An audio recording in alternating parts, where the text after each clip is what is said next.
All right, all right. I think we're here. I think we're good. What is up, everybody? Oh man, it feels like deja vu in a way. We're back. All right. This is the premiere of sorts, the reintroduction of the Artist Pro show back on the air live. I already see some familiar friends in the building. And I'm going to rely on you, familiar friends, to ensure that all my audio is good, all the video is good. If you joined the previous show, you might have remembered I've been with my friends over at BeatStars who are handling all the behind the scenes. Now I'm on my own, baby. So I'm on my own doing it from a technical standpoint as well. So if everything sounds good, if everything looks good, let me know. Mike Warner already did. Thank you, homie. Appreciate that. Welcome to the show, you guys. I'm super stoked to be doing this again because it was probably the most fulfilling part of my week every single week. And we took a break for the holidays and we were trying to figure out how the show was going to come back, whether it was going to be with BeatStars on my own. And I just decided, you know what? Artist Pro is always an endeavor for me to do on my own, and I'm back doing it on my own once again. So I appreciate you guys for being here. I appreciate everyone for looking out, spreading the word. And I've got some music to listen to. I've got some emails to read from you guys. So we're going to get into all of that. But before we do, I please ask you guys to tell a friend. This is a completely solo endeavor this time. I'm going to rely on you guys to bring in some good folks. To get feedback on their music, to get some insights. And everyone's got different scenarios, man. That's why this show is going to be slightly modified from the last one, in that I want to hear more about what's actually happening in your guys' lives at the moment. I have a perfect email from someone who will set the tone for what we're looking for. So while we definitely encourage the links to be submitted for your music, of course, we're going to go through your online properties, your Instagrams, your that kind of stuff. But that's always just going to be the tip of the iceberg, isn't it? I'd like to get a little bit deeper. This show's gonna get deep, by the way. And if you've joined the previous streams, you know sometimes we get really deep, like borderline therapy sessions.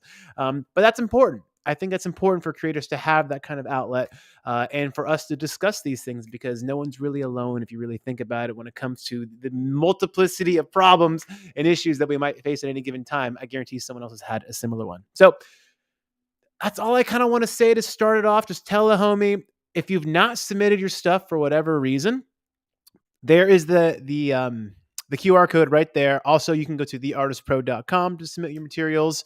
Um, I've so far I've only limited to SoundCloud, YouTube, and Spotify. If you do have a file you want to upload, let me know. I can quickly and easily enable that as well in the type form, so you guys can submit that. But I'm just stoked to be back, y'all. I'm just stoked to be back. This is going to be every Monday, 11 o'clock Pacific time. And again, if you got friends that are just chilling around and want some feedback on their music, or want some feedback on what's going on with them, tell them to join the show so we can absolutely bring them in. So without any further ado, normally I would begin with a lecture of some kind. You guys remember that, if you've seen the show, remember what we've talked about. We always have something prepared, but that's always based on your feedback. So if there are any specific topics you want me to cover, you can always send an email to artistpromail@gmail.com. So without any further ado, I'm going to pull up someone who I met recently, as of last Friday, part of the Music Forward event put on by Live Nation. And I was an industry expert, industry panelist for his music feedback session. And he also submitted a question to the show that I want to read. And he submitted not just music, but a music video. Oh, yeah. By the way, when you guys submit stuff, if you have videos, 10 times out of 10, I prefer the video. We are visual creatures, especially in this modern age. So when you guys submit materials, if you have video, please submit the video. So we're going to pull that up right about now. And Henry, if you're here, say what's up, because this is your question, dude. This is your time. So we're going to pull up Henry's question. And again, it really does set the precedent for the kind of stuff I'd like to be talking about on this show. So Henry asks, "Hey, Hisham, one of my biggest challenges is keeping up momentum between releases. You and everyone else. The way I'm doing things, it is expensive to produce music between producing, mixing, and mastering. Is keeping the momentum up in those gaps just a byproduct of consistency on social media. What other ways can I maintain momentum when I don't have a release to promote? Now, the cool thing about this show is that I know I'm going to have artists, producers, and other industry experts too in the audience. I already see one of them in the form of Mike Warner. If you guys have your own input on this, throw it in the chat. Okay. This is not meant to be me blabbing the whole time. This is meant for us to have a discussion that's organic in the chat section, and I will pull up everyone's responses so it's on the screen as well. Kind of like a super chat, I guess you can say, but you don't got to pay for it. So this is the question, isn't it? And I think momentum has to be discussed in a different kind of way than maybe you're meaning it. I'm assuming when you say momentum, you mean momentum in terms of interest, right? How do I keep the interest up? How do I keep people talking about me, being in people's minds, etc., in between releases? Assuming that it's only when you have a music release when people are interested in you. Totally understandable, but it's something to keep in mind that music is only one form of the connection that people may have to you at any kind of given point, right? So, momentum is an interesting thing to consider, Henry, because I feel like there's momentum in terms of a business perspective, an online perspective, and then there's momentum as a creator. How many? I can't tell you how many. I'm in it right now, actually. To be honest with you, my own project Rizik is relatively quiet right now for a multitude of reasons. Okay, but the irony is, while it looked like I was really picking up momentum with streams, releases, of course, social content to pump it up, I was dead as an artist at the time. I was very burnt out. I had stacked a lot of my content. I had planned a lot of my content, but I had no creative momentum. None. I was done. I was burnt out. Worse at the time, I think I was even relying on external validation. I hope people like this song. I hope I get a lot of comments on this song. And I think we all know the damage that can that can do to a creator. So, ironically, now as my project is relatively quiet, I've got tons of momentum because I'm able to really just experiment and not have this pressure that I have to release something in 6 weeks. Oh no, I only have 3 songs left in the bank to release. So, of course, I felt this like stress. And I think the thing to keep in mind, Henry, is that the momentum between releases is something that you have to keep at an arm's length to not burn you out is the first thing. But I think other things to consider is that it's not just about the music releases, dude. I think the music is always going to be the tent pole thing, right? It's the tent pole moment that you're going to have in front of your audience. Like, all right, thank you guys for caring about my various other posts, but this is what I really want you to pay attention to, obviously. And I feel like there are other parts of your personality that you can bring forward that allows people to find other layers to you that they are going to relate with. If you recall on that stream, Henry, if you're watching that you and I did, we talked about the audience needing to see themselves in you at some points, right? So having other content streams as a way of getting to know who you are. And honestly, dude, the more raw, the more, for lack of a better word right now, vulnerable, I guess you can say. But honestly, the more truly specific to you, the better. Example, I'm in the process of banking a lot of drumming videos right now to promote myself, obviously, as a drummer. And a part of me was like, if I'm really going to be honest about this, I got to put all the influences. And that includes maybe some of the more embarrassing ones, embarrassing relatively speaking, of course. And that included the Spice Girls. Yep, I'm the youngest sibling of 3. My older sister was super into them, and one of the first things I wanted to do as a musician was to be the drummer of the Spice Girls. It's goofy, I know, but I filmed it anyway. And there's a little part of it's a little nervous, but for those in my inner circle that I've showed, they're like, "This is so cool." I had no idea. And it's just one more layer for people to be like, you know what? I like the Spice Girls too. It's just that one more vulnerability layer you can really throw in. And I would really encourage you not to worry about what you should be, what you think you should be. Just be you, dude. And I recall there was another panelist who gave you feedback. And the first thing they asked you was, what genre do you think you are? What world do you think you fit in? And I remember I raised an eyebrow like, oh, God, don't know. Don't do that. Why would you want to put yourself in a box like that? In my personal opinion, I believe you want to just transcend genre. I don't know. What do you guys think? I'm just going to throw it to the chat right now. Do you guys think we should be putting ourselves in boxes for the ease of consumption, for the ease of people kind of getting that quick fix, that quick association, or do we want to transcend genre? Up to you guys. Let me go to the chat and pull up some people here because I know there's some good input here. Let me pull up Mr. Mike Warner. He says, oh, let me actually remove something here so his thing can get a little more love.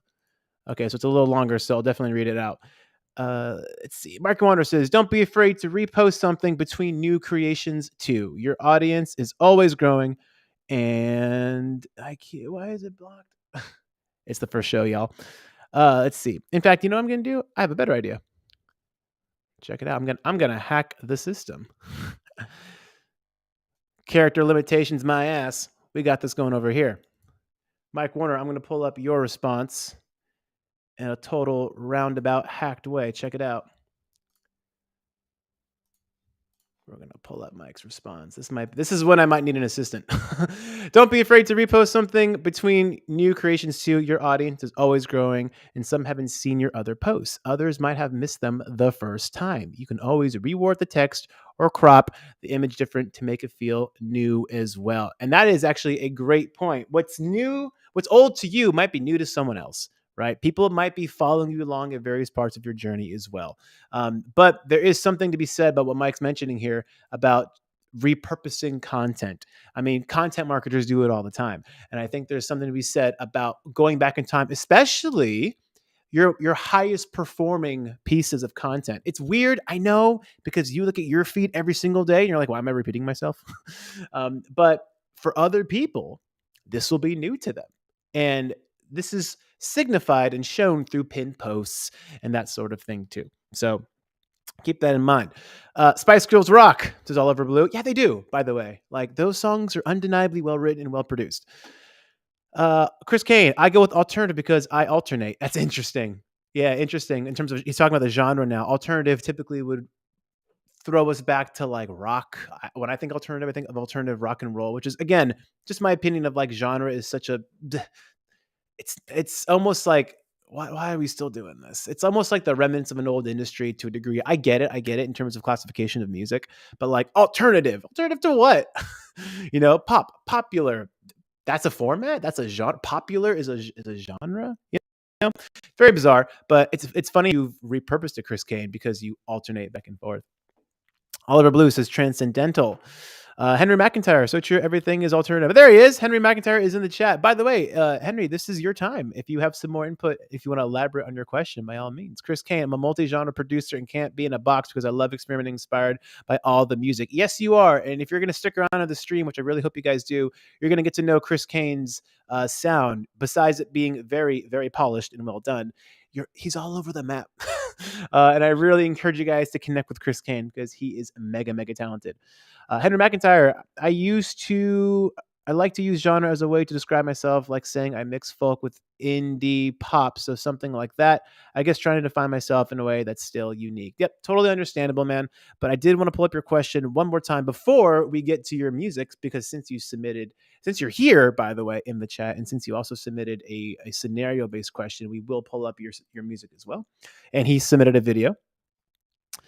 Is keeping the momentum up in those gaps just a byproduct of consistency? Yeah, it's like consistency. This is a good one. Mike Warner, if you're still here, please, by all means, get in on this question too.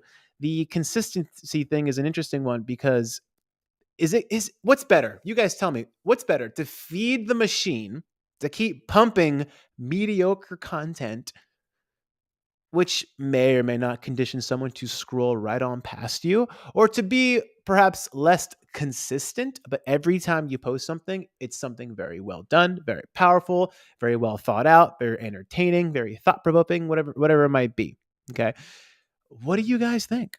What do you guys think? Is really top of sight or top of mind really the name of the game here? Out of sight, out of mind, obviously is a real thing, but is this the name of the game? Just to constantly be like, remind people and poke at them. Hey, by the way, I'm still here. Hey, by the way, I'm still here. Hey, by the way, I'm still here. I don't know.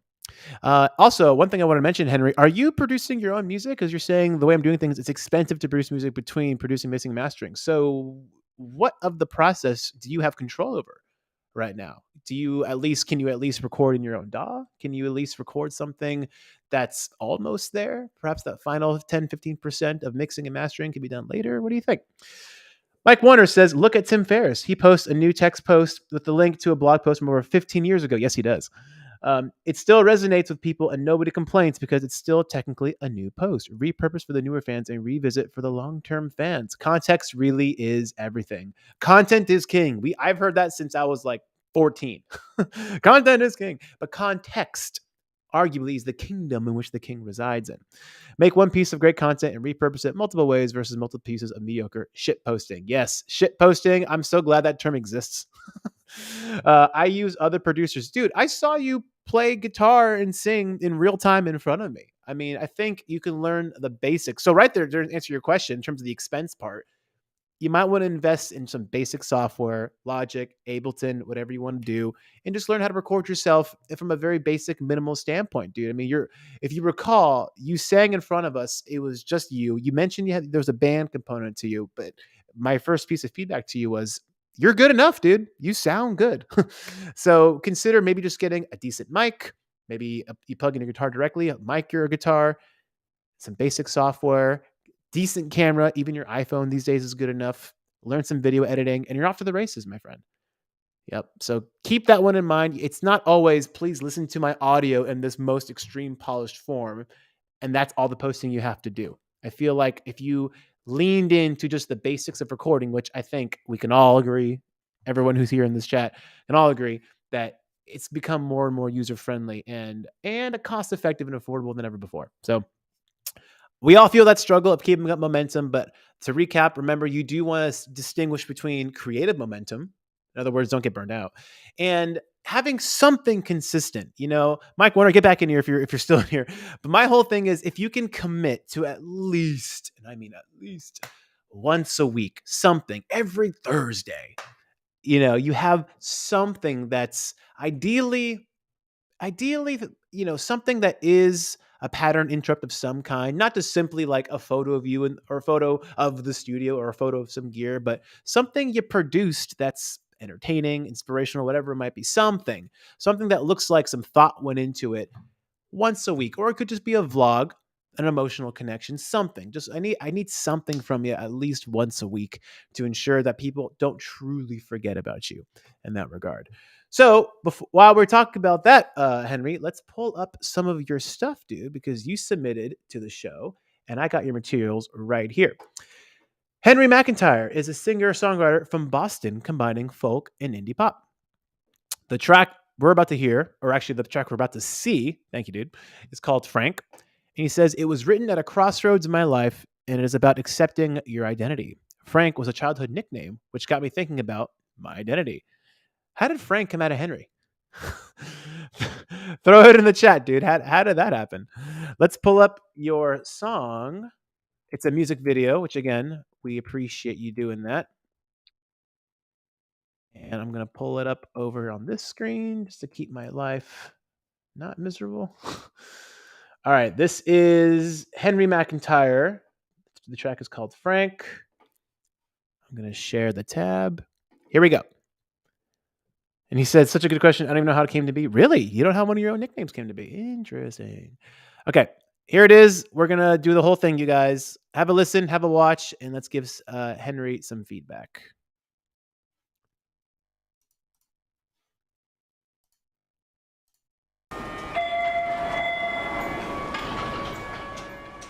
It's getting over with and better now, been lost in the fog.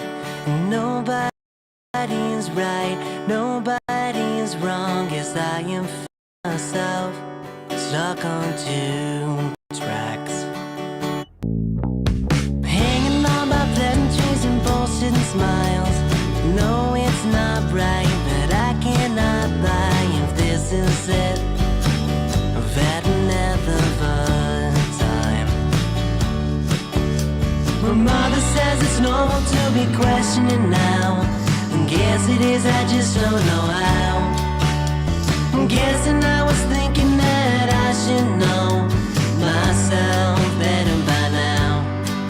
To be frank, I'm doing well, and I'm running with the punches, but I don't feel alive. And I'm not turning back again to no one. To be frank,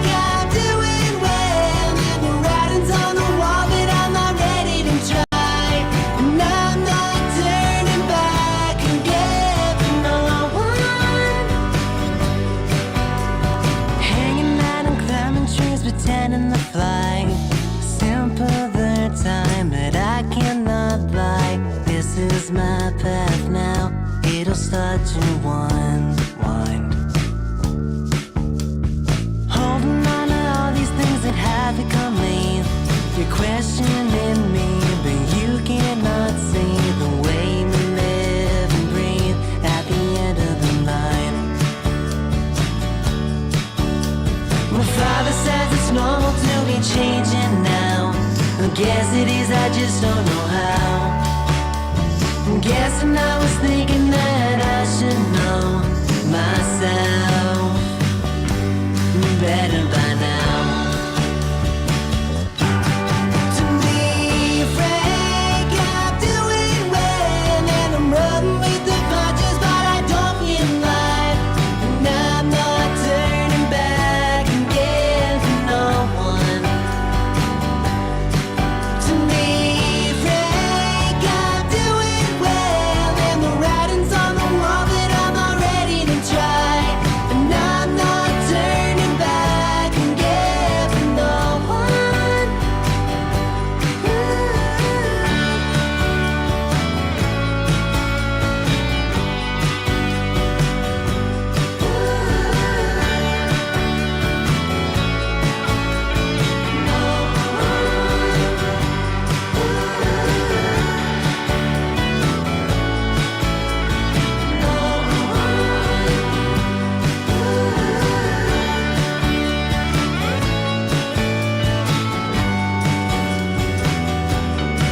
Let's get it over with and better now, been lost in the fog.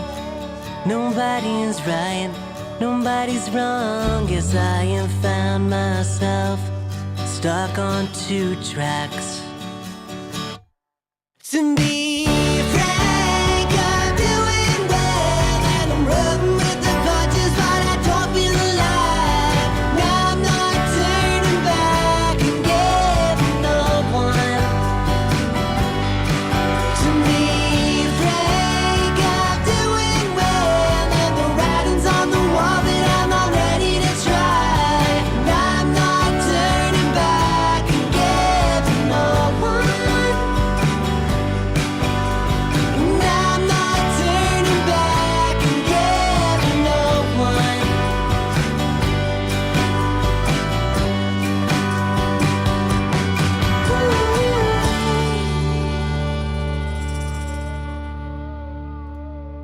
Henry. Yeah, dog. I love it. I love it. I love it. I love it. You know what's kind of cool? I didn't hear this version. I only heard your acoustic raw on a Zoom call version. And I really even dug that. So I definitely felt the difference, obviously, between the fully produced version. So a couple things. I love the play on words, obviously, of Frank to be Frank. It just so happened to be the nickname of yours. So this was posted, at least on your YouTube channel here, only 9 months ago. Okay. So I'm going to ask you, Henry, please put it in the chat for all of us to see. What have you done since then to keep this song moving? Okay. Not just like, here it is, it's out, but like, what have you done to perhaps repurpose the context behind this particular song? Because it's a good song, dude. And I think it has a lot of legs. And I think it even has a lot of shelf life potentially. And I would be bummed if all you did was say, hey, it's out. After maybe say building it, I'm sure a lot of which is the natural tendency we do is to keep build, hype, and then it's out and hope everyone is excited as you are. So let us know in the chat, dude. What did you guys? Sorry, Henry. Let us know in the chat what you thought. Or sorry, what Henry? What did you do? It's the first show back. What did you do to sustain the promotion? Thank you. There's the word I'm looking for. Where did you do? What did you do to sustain the promotion of Frank? All the producers in the room. What you guys think of the mix, etc.? I'm listening to them on my biodynamic headphones. Hopefully, you guys are listening to them as well in your monitors, because I am also looking for some of the technical feedback for you guys as well. So let them all know. I've taken a couple of clips from. Actually, hang on, I think I can do this one this time, right? Yeah. Why do they have character limits? It's so annoying. I've taken a couple of clips from the video and posted them after. Other than that, not a ton. Yeah, so typical, right? I think a lot of us fall in that trap of just pushing the track beforehand and just kind of letting it fizzle out. I'm guilty of it. I totally understand it, especially as my emotional connection to the song kind of dissipates as it's been released. I think the word release is very, very powerful because that's kind of what we're doing. We're not just releasing it in terms of, oh, it's out, go check it out. But in a way, by putting the song out publicly, the wavelengths are different now. They're no longer reverberating off of in our own brain or whoever we're working with the song with. They're reverberating in the public sphere now. So to let it go, to release, is very interesting. But that doesn't mean you have to walk away from it. I mean, just ask Metallica how many times they played Enter Sandman. You know what I mean? Not to say that this is like the next Enter Sandman per se. I don't want to give you a false delusion of grandeur here, but still, that is like an evergreen kind of song, dude. Henry McIntyre. Oh, James, where's Henry from? He put it in the contribution here. He's from Boston. FYI. So yeah, dude, I think I would want to just see ways you can recontextualize it. So, for instance, Henry, have you considered doing an acoustic version of the song, an unplugged version of the song? As someone who works with artists today, especially a lot of like electronic based artists, something that at first I thought was kind of questionable, but realize it's very powerful is they will release a song and then they'll almost keep releasing the song. So they'll release the same version and then maybe they'll release like, an EP that's just the song, an instrumental version of the song, the piano version of the song, a couple remixes from people, just to kind of keep recontextualizing. So remixing is obviously something that works well in the electronic space. If you're open to remixing for yourself, just to get your voice out there in other genres, under spheres, again, stick around in this community. You're bound to meet tons of other producers who would love to remix this potentially for you as well.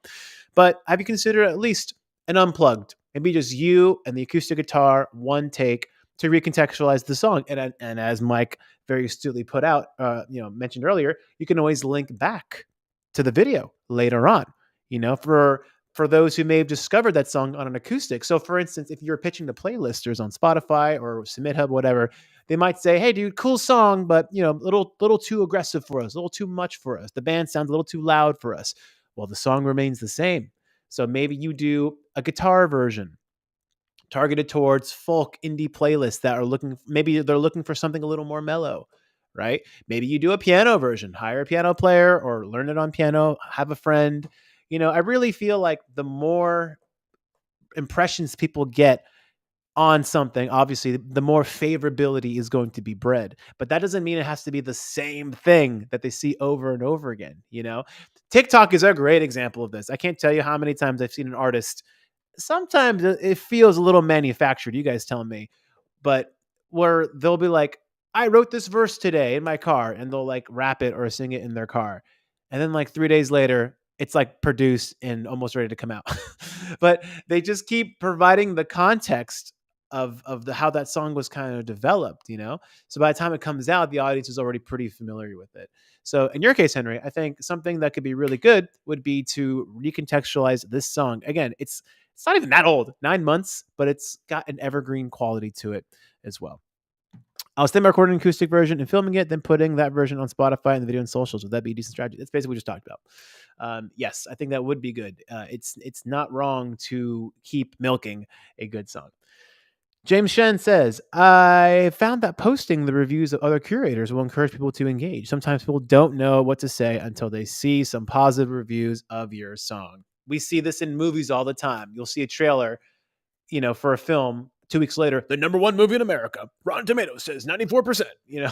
Sometimes people need to see that, which again, it's subjective. Obviously, music is a subjective thing. But no, there's something to be said about other people. We call that social proof in marketing. Basic term, social proof.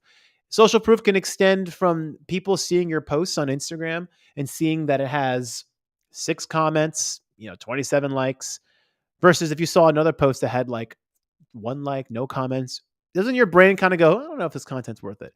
Especially if you see something that has like 300 comments, right? And 900,000 likes, you're more likely to engage with that. So that's a form of social proof. And of course, social proof can also extend into people just sharing your content. So keep that in mind. Henry, we appreciate you. Stick around. You're going to find a lot of good folks in this community here every single week on the Artist Pro show to engage and connect with. Henry's Instagram, I will put in the form here as well. It's simply Henry McIntyre Music. But I encourage you guys to hang out, check out Henry There it is right there in the chat. Go ahead and follow Henry at Henry McIntyre Music. All right. I'm going to get to Chris Kane because Chris Kane is one of the loyal listeners and followers of the show. And he's been working with an artist named Shy for some time. So I've got your track pulled up over here, Chris Kane, to make sure that it's working. Yep, it's working. And by the way, I have not heard any of these. I always want to save my reactions for real time in the moment. So while I pull this up, I'm going to read what was submitted. The artist name is Shy, Shai. The music project is it says Fall Down the Rabbit Hole with Shy, Harley, and Chris Kane to explore the psychedelic realm of wonders around us. Word. The track is called Falling Up. And when I asked, can you tell us anything about the song? Chris Kane laid down some live bass and guitar. We jammed out to it for a little while. Then we spotted Chris's Alice in Wonderland poster that is in his studio, which immediately sparked the topic and mood of the song. We wanted to keep the beat pretty constant the whole way through based on taste and experience with psychedelics. Interesting. Wanted the listener to be almost in a trance like state while listening. Well, let's pull up the track and let's see if we will fall into that trance like state. Following up with Shy featuring Harley Mack, produced by in the building Chris Kane. Let's pull it up, y'all. Here we go. Following up.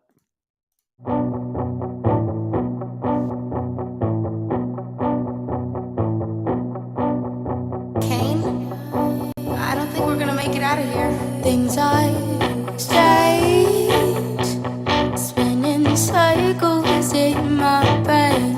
I'm in this maze, and I don't even know my name. And I feel scared, that's just how I feel. And it all seems fake, yet it feels so real.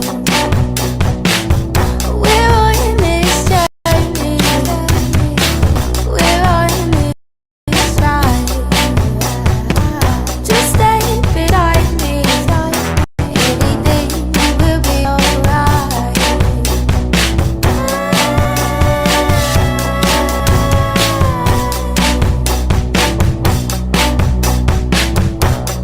Different creatures, different beings.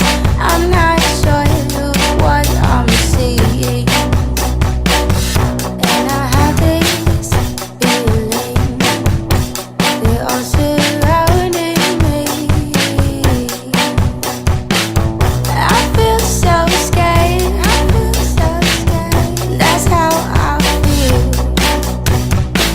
And it all seems fake, yet it feels so real. It feels so real, is it supposed to?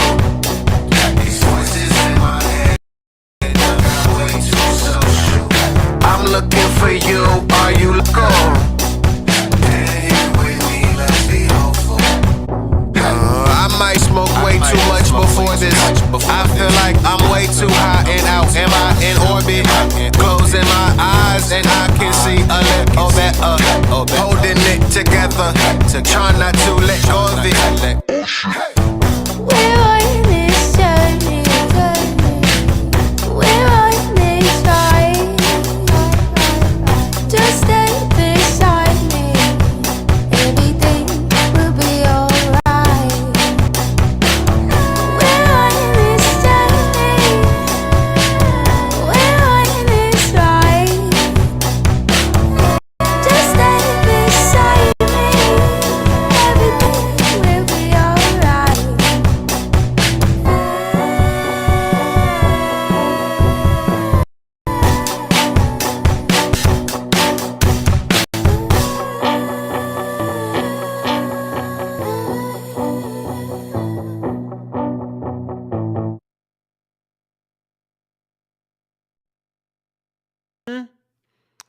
So for those who followed the prior show, you will remember this voice. You will remember Chris Kane and you'll remember Shy because this is a very interesting project to have been following this entire time.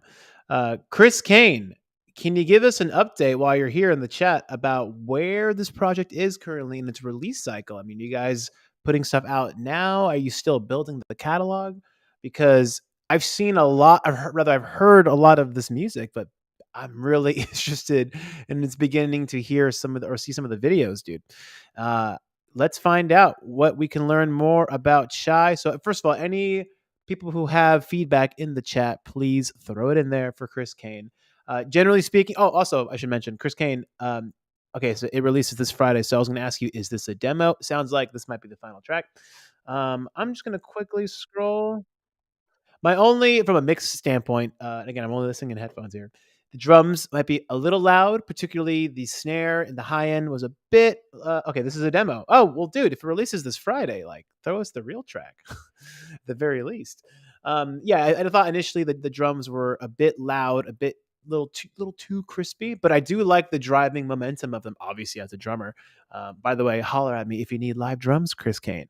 I got a whole setup now, so please let me know. But anyway, I just that was the only thing in terms of a mix standpoint. I thought that maybe it was a little too crispy. The highs were a little too intense for me. But what did you guys think? Please let Chris Kane know.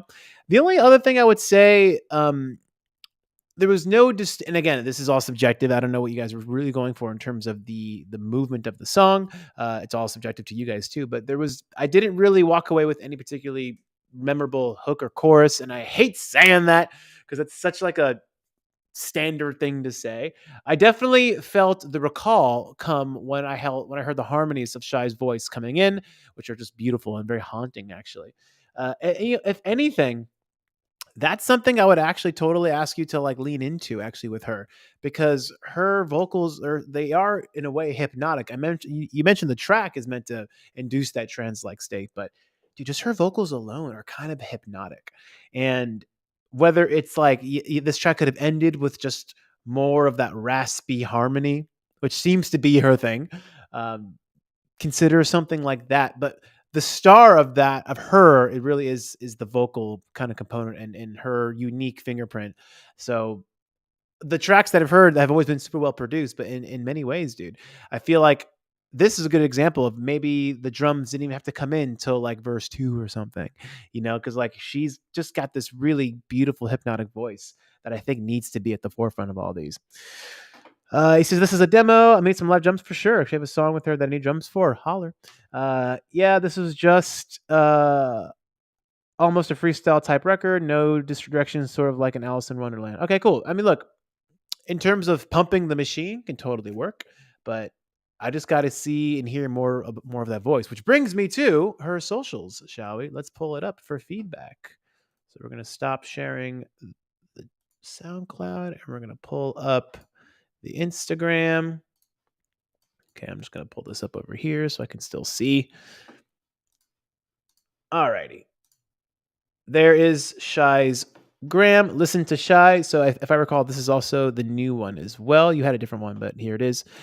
Chris Kane seems to also be the manager. Okay, I make music for us. I believe music is the gateway to the soul. Interesting. I think I need a bit more about what us is. Who is us? Who are we? What kind of group are you looking to galvanize, Chris Kane? What else besides the gateway to the soul? I mean, what is there when we get down there, Chris Kane? What do we find when we get to the soul? For instance, people like us listen to people like her, but what is it about people like us? I think you really want to answer with Shy. Any particular reason why you have the 3 spaces over here? Maybe you do. Just kind of curious. But yes, I make music for us. Who are we? Is the first thing I would actually really encourage you to nail down here. But I like seeing this because I think last time I saw all this Chris Kane, it was very early and very not much. So let's take a look. You got some pinned posts here of the song we just heard coming in, following up. Oh, she's playing live now. Oh, well, do we have any footage of that? I ask. This is interesting. Some cool art.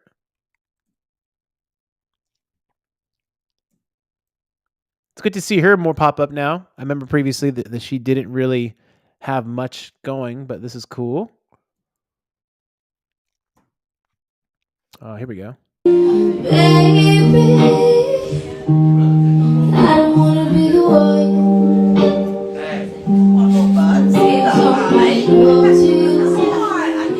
Yeah, you know what, Chris Kane? I feel like at this point you've got enough catalog with her kind of built up that I feel the next thing to really get people interested in her is they just got to see her in action, man. I mean, she's got that voice that people could easily see the talent in. And I think the next set of things I would personally invest in for someone like Shy would be a collection, a batch of videos that are shot very intimately. You know, I think what I would do, I would try to find a set that's as bare as possible, very almost like open as well, where she really is at the front and center of everything and just let her do her thing, dude. I would even encourage maybe like a batch of like some that are purely like borderline acapella, you know, just minimal, maybe like a gentle roads at the very bottom, you know, and then maybe one more song that's like more of like a traditional music video, I guess you could say, in terms of full production. But I think people need to see her. The fact that is the best live glimpse I can get of Shy is a bit disappointing, only in the context of the fact that she's brilliant. She's really, really bomb, dude. So the next thing I would invest for her is just maybe a round of videos, a batch of videos of letting her see her thing. This is cool for personality. Hey guys, getting ready for my show tonight. It's cool. Hey guys, good morning. But I really think, I mean, this is, you're preaching it to the choir a lot right now, which is fine. But I really feel the next step is for you want the non-believers to, and the people like us, like you said, I make music for us. You want to start having some bait for them, you know? And I really feel like the best way to do that is through visuals because people scroll with their eyes, not their ears, unfortunately. And I think people need to start seeing Shy just do her thing, man, but not in a dark room at a venue with people talking and drinks clinking in the background. So we appreciate you, Chris Kane. I'm gonna throw. Wait, where's your gram? In fact, let's just go to yours real quick. Chris Kane Music. Everyone, please follow Chris Kane. He is a longtime supporter of the stream. I'm going to throw his gram in here. There it is. Chris Kane, we appreciate you. And keep sending us some more materials. All right. I think I saw Oliver Blue earlier here. I'm going to pull up your stuff as well, my friend. I saw that. And by the way, if you want to submit stuff, we're here for another hour or so. There is the link, rather, I guess it's the QR code, really. Go check that out and submit your stuff there. You can always go to theartistpro.com too. Also, as a reminder to anyone who may not be knowing that the show is the relaunch of some kind, this is now an independent venture. So if you guys have any interest in supporting the stream, yep, I'm going to throw it up there. There's the QR code. Help the stream go further and further. Your funds not only keep this a priority in my life, because as you guys know, I have clients, I have music projects, I'm all over the map here. But also, I want to start growing this. You guys are seeing version 1, all 10 of you, whoever is watching this. This is just version 1, 1, 1, 1, 1 of this particular show here. And I want to keep growing this thing, scale it up. And that includes bringing high profile industry guests. And as someone who values getting paid for my time, I'm sure everyone here watching this gets value from getting paid from their time and what you bring to the table. I also want to pay other people and bring them on the show. I can only call in so many favors. You know what I mean? Plus, it's just a matter of respect. Like if I'm going to bring someone who I think is a heavy hitter, I want them to feel, hey, dude, I see you. I know who you are. I also want to bring you on the show and pay your fee. You know, I work with my friends all the time. I'm sure you guys work with your friends all the time. I still make a point to pay them, you know? And as a matter of respect returned, naturally they'll reduce the fee for me because we're friends, but I always make a point. To pay the creators and pay the people who are offering insight. So your money and support not only keeps the show a priority for me, but again, we want to keep growing and growing and growing to not only cover the basic expenses of just getting the show up, but also bringing in dope people, dude. Bringing in more and more dope people. So if you can, support the stream. Anything counts.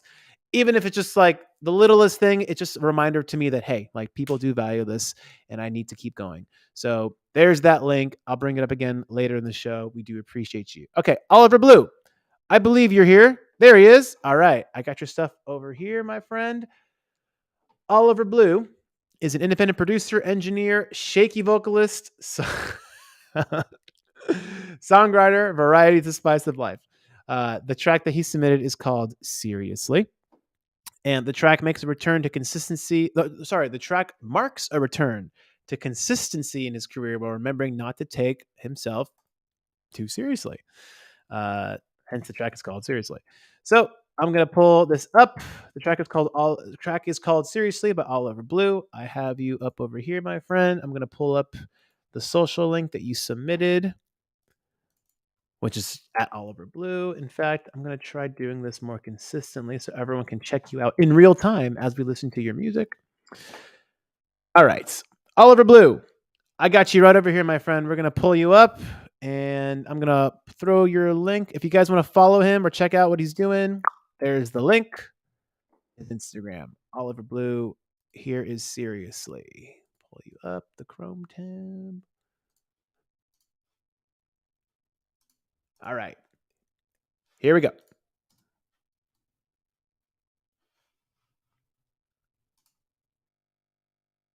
Can you feel it? Can you see it? I can see it. Can you feel it? Can you see it? Something's on my mind. Can you feel it? Can you see it?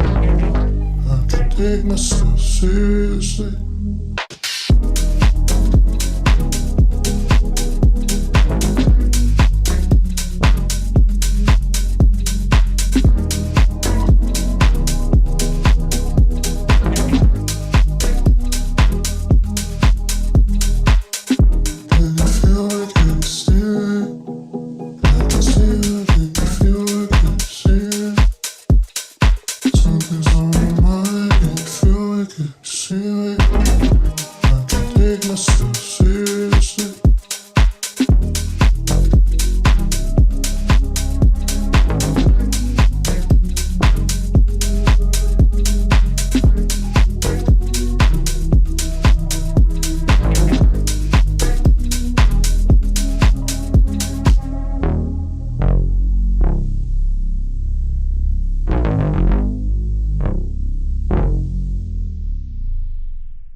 All right. Oliver Blue, out of the blue.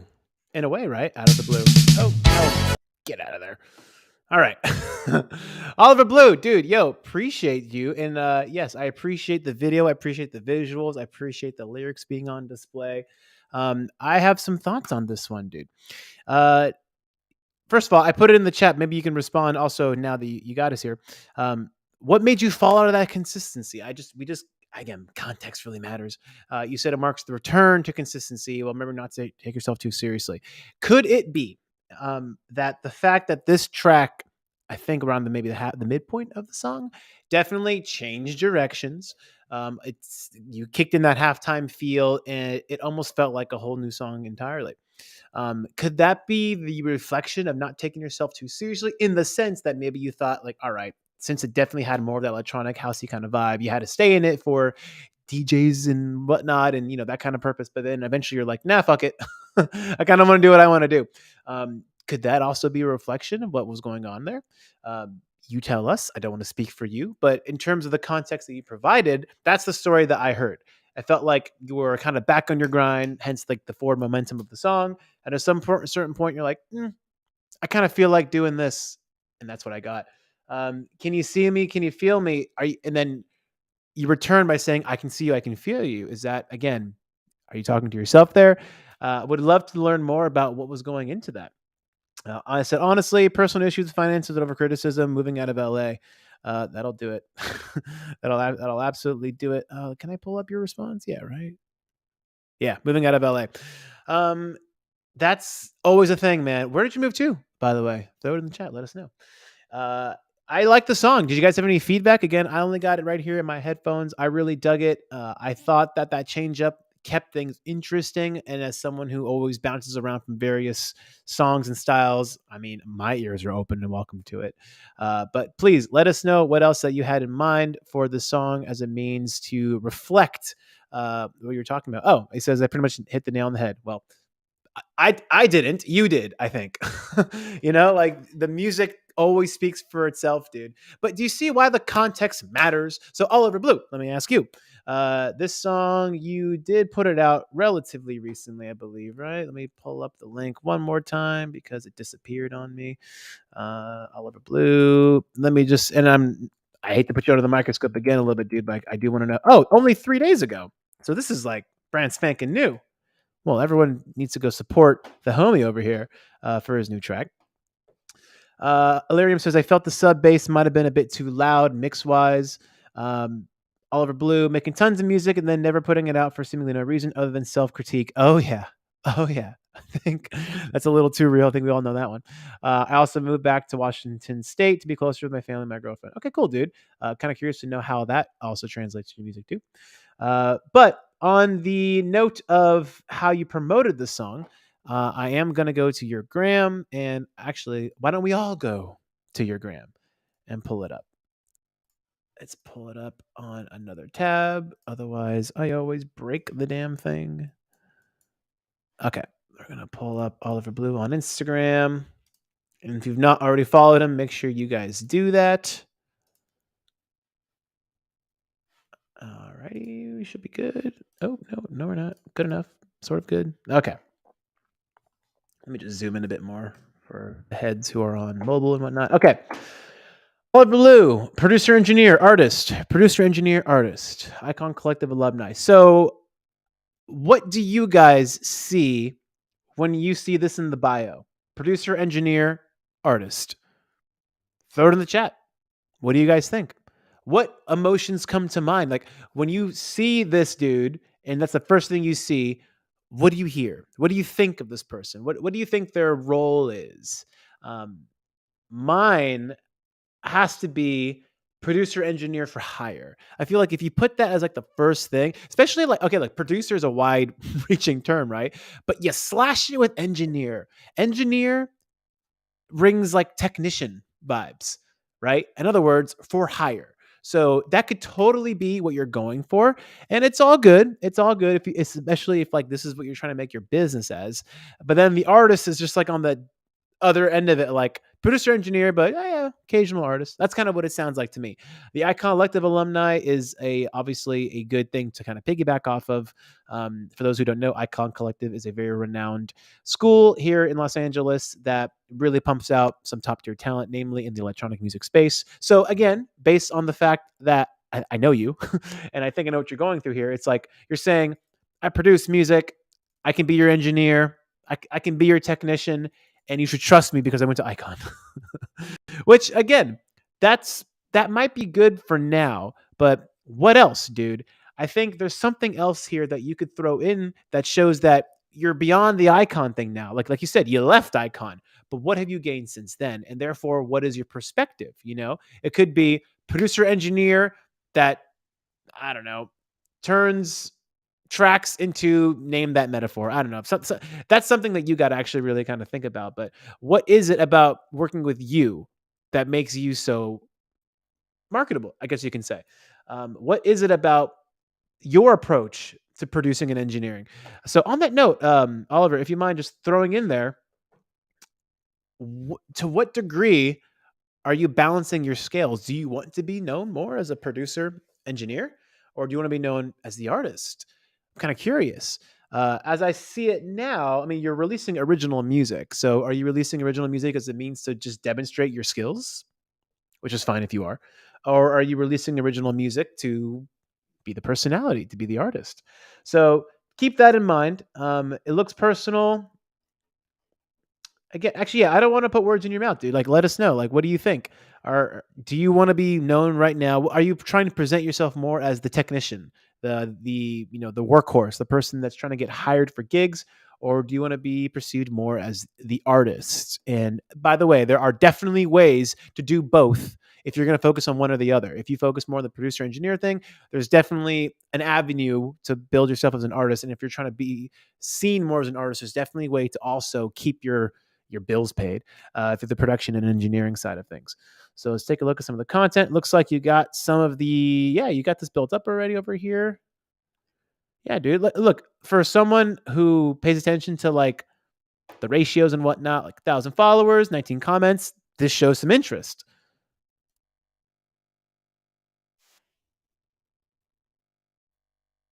Okay. So you just put, it's coming out this date, the visualizer. Again, I feel like you're not quite maximizing the full real estate of someone's phone. So you see how it's so narrow right here? Yeah, I would have done something else to keep it a little bit more visually engaging. Out now on all platforms. So it's a bit spammy, bro, and I mean that in the most respectful way possible. um, so dude, where the hell is the context that you gave us about the return to form? I was expecting maybe more like some vlogs of like I'm back and here's why. Here's where I've been. Maybe it doesn't if you're not comfortable talking straight to the camera. Although I think I saw you in some of these. I mean, you're taking a selfie, dude. You can talk to the camera. Where's the context of where you've been? And by the way, it's not too late, dude. It's now you can start. I think now you can start. Let me make sure my audio is good. I think I just saw my audio. We're good here, right? Yeah, we're good. Let me know if the audio got cut out, you guys. I think I saw a little warning say my mic did something funky. But there it is. I feel like I heard the story in the music because I asked. And unfortunately, no one's going to ask you. You have to be the one to tell us what's going on in your life, man. So I do appreciate the narrative formation within the music. Other things, yeah, look, if I found you through a friend or a Spotify playlist, especially these days, man, based on this, I'd be relatively hesitant to follow you, but this is just me because all I see is cover arts and images, you know? I'd like to see a bit more of you. I'd like to see a bit more of your process. I'd like to see a bit more of the storytelling because I feel like that was the other half of what made that song cool to me. And again, that song, Oliver Blue, doesn't need to be a hit. Not every song has to be a hit. It's just another avenue to get to know you more, dude. And I feel like we're missing it. We're just missing it. What do you guys think? Let Oliver Blue know in the comments section. Oliver Blue says, I think it's been the crux of my issue at the moment. Releasing original music has always been my main focus, while working as a producer engineer has been tied to that all along the way. I've not been very consistent on social media wise. That's all right. I would say with being in front of the camera, I've explicably fallen out of comfortability with it over the past couple years. So you don't have to be on camera per se all the time, but there are other ways. I think there are other ways to tell the story of what you're doing and how you're doing it. I think I even may have an example I can pull up quickly. I don't know if the audio is going to work. In fact, you know what? I will pull this up to give you guys a real world example. I wish I knew how to get the audio working on these, but hey, man, like I said, it's the first show. It's only the first show. And again, reminder to have more shows. There's the link, baby. We appreciate you. I'm going to keep that up while I pull up some examples, Oliver Blue, for you and for everyone, actually, to find some examples of how you can still tell stories without being on camera talking to the, because I know it's weird. I know it can be very weird. So let's see. I'm gonna pull up. Yeah, I'll pull up this one. I'm gonna show you guys some videos that I'm working on right now. that are not out yet. I'm still in the middle of banking my content.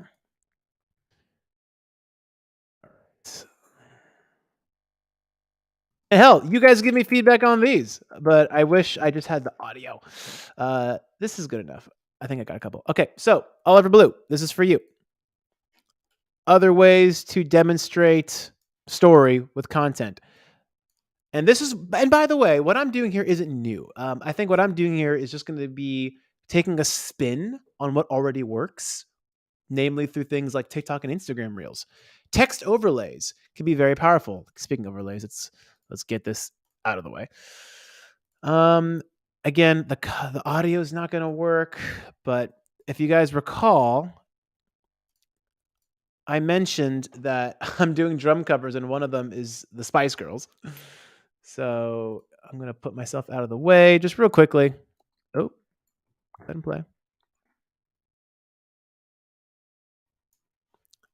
Just little text overlays, something fun.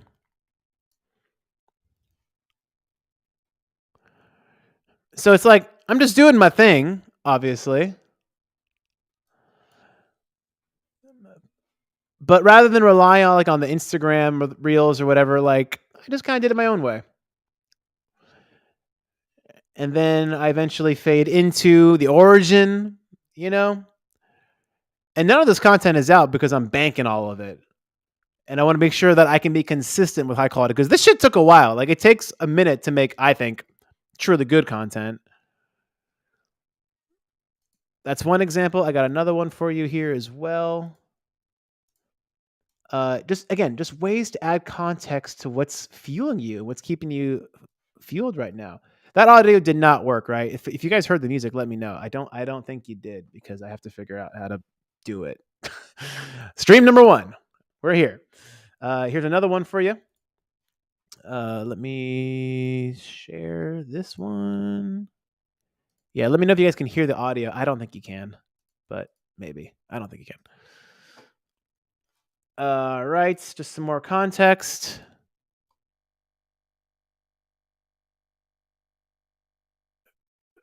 For instance, that's me. Yeah, the audio doesn't work. But like this is like a new thing for me. Like I'm calling it the art of the jam. So like what I'm thinking in the moment, right? Yeah, next stream I'll show you guys this with the audio. I got to figure out how to get the audio working on these. But as you can see, it's just like it's storytelling, right? Same kind of content. It's content, but I've contextualized it for the person, so you can see me doing my thing, but the context now is there, and I think that could be the theme of today's stream. Really, is just context, isn't it? Like content is great, but like I need the context to really ensure that I get the most out of what you're doing. It's the same reason why every songwriter will be like, "This next song is about," and I know the groans will kick in, but it's just something to consider, dude. People need that context. They sometimes need to hear their own stories in you. Again, people like us do things like this. People need to see themselves in you visually on social media through multiple layers of personality. Or sometimes they just need to hear a relatable story. And that one piece of music can encompass all the multiplicity of all their emotions, man. So it's not too late. Your song's only 3 days 3 days old. But yo, what else can you do? By the way, did you though it sounds like those were your vocals on it. And I know you said you're a shaky vocalist, but like if those were your vocals, can we see how you made that sound? Can we see hey, back to the producer engineer, wouldn't it behoove you to show your vocal chain how you got something to sound that way? Maybe if there's a secret sauce there, don't reveal the secret sauce, obviously. But wouldn't it behoove you to showcase your skills in that regard? I think it would.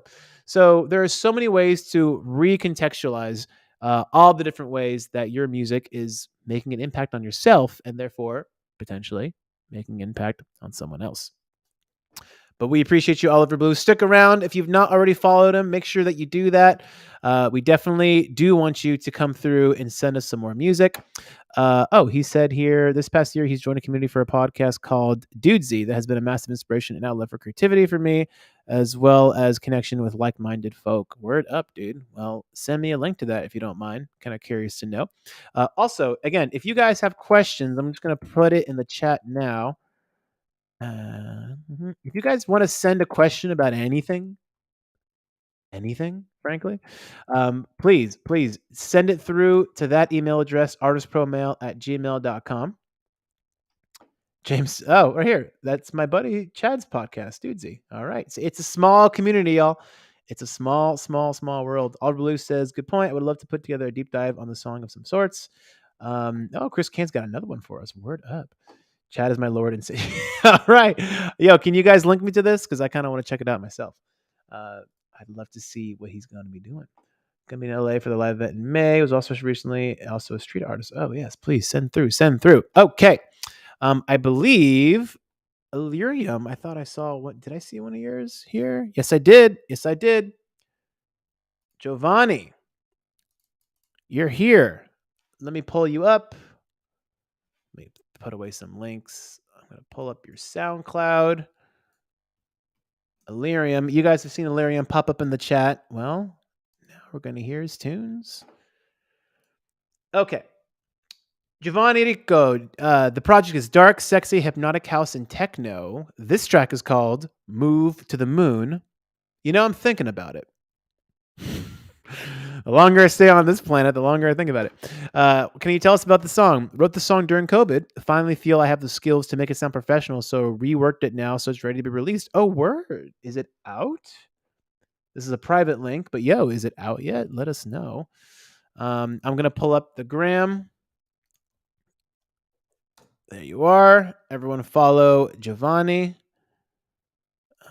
There's the link to the Dudesy thing, by the way, if you guys want to check it out. I'm just going to pull it up myself. Good look. Oh, wait, I think I've seen this actually. All right, I'll pull it up. Let's listen to the tunes. This is Illyrium. Make sure you guys do follow Giovanni. There's the link. Actually, that's not a link. Instagram.com. Or if you want to make life even easier for many people, there's that too. Give the homie a listen. Here we go. Here's Move to the Moon. Again, if you can listen to you guys in your monitors or some decent headphones, please do that. And by the way, with your support, obviously, as well, I will be upgrading the stream even more. I wanted to just get this first one to get a nice little test run, but I realized that I think I need that 1080p quality, which of course they charge more for, but I'll pay it. I want to make sure that we have these in as much high quality as possible. So I do appreciate you guys chilling with me in 720, but we will be moving on to 1080. I promise. Okay. Move to the Moon. Here we go. Pulling it up. All right. Here we go.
Over my mind.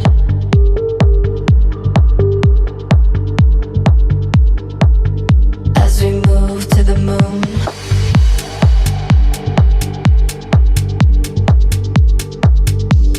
Touch me to this groove.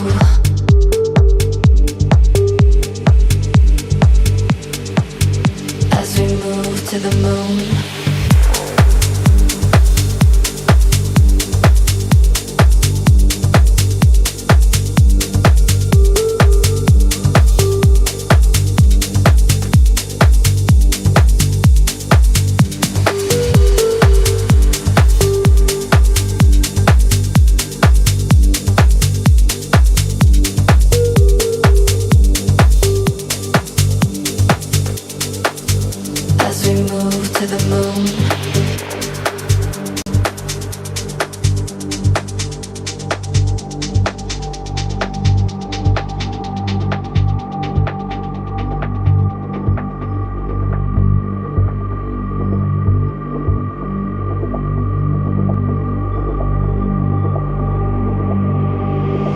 take over my mind.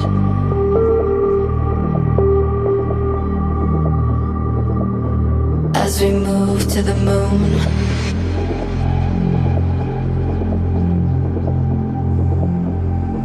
touch me to this groove.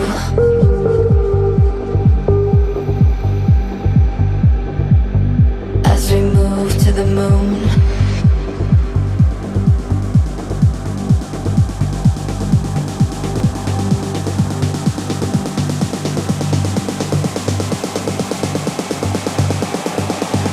as we move to the moon.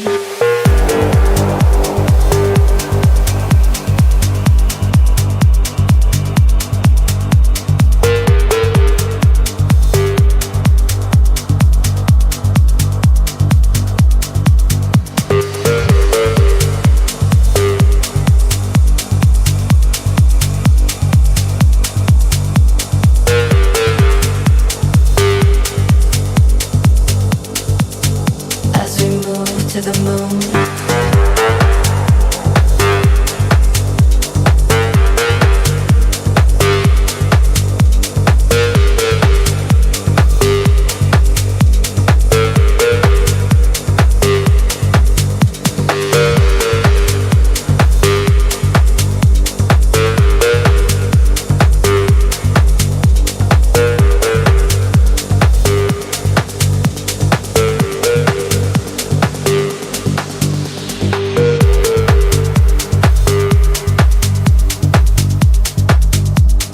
Take over my mind.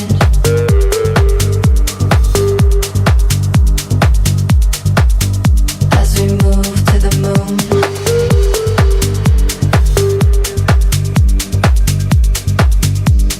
touch me to this groove.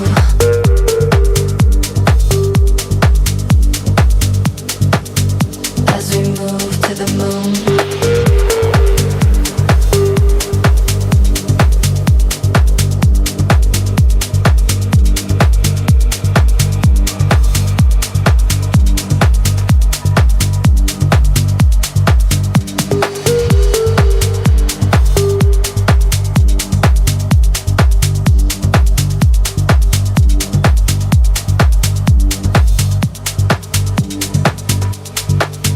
As we move to the moon.